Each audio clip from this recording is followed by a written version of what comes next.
पौराणिक कथाओं के अनुसार एक बार एक ऋषि ने कौए को अमृत लाने के लिए कहा। साथ ही यह भी निर्देश दिया कि वह उसका पालन करेगा।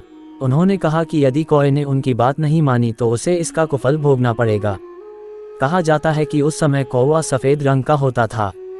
कथा मिलती है कि कौवा को तमाम प्रयासों के बाद तकरीबन 1.5 सालों बाद अमृत की प्राप्ति हुई।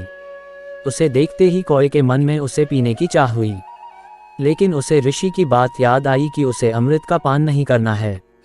अमृत को देखने के बाद कौए ने कई बार खुद को रोकने की कोशिश की, लेकिन अंततः उसने अमृत पी ही लिया। अमृत पीते ही उसे अपने अपराध का बोध हुआ। उसने तुरंत ही ऋषि के समीप पहुंचकर सारी बात कह सुनाई।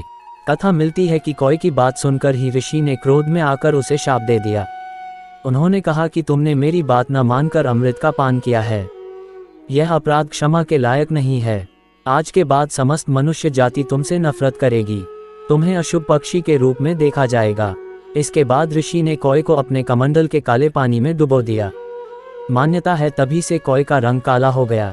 ऋषि के शाप देने के बाद कौए ने दुखी मन से ऋषि से क्षमा मांगी। तब उन्होंने कहा कि भाद्रपद महीने के 16 दिनों में मनुष्य जाति कौए को पितरों का प्रतीक मानकर उनका सम्मान करेगी। ऋषि ने कौए को शाप देते समय ये भी कहा कि उसकी कभी भी स्वाभाविक मृत्यु नहीं होगी। उन्होंने कहा कि चूंकि तुमने अमृत का पान कर लिया है तो केवल तुम ही नहीं, तुम्हारी पूरी प्रजाति इसका भुगतान करेगी। तुम्हारी प्रजाति की मौत हमेशा ही आकस्मिक सनातन धर्म में कर्मों की प्रधानता की बात की गई है, जिसका उदाहरण कौए की इस कहानी में भी मिलता है।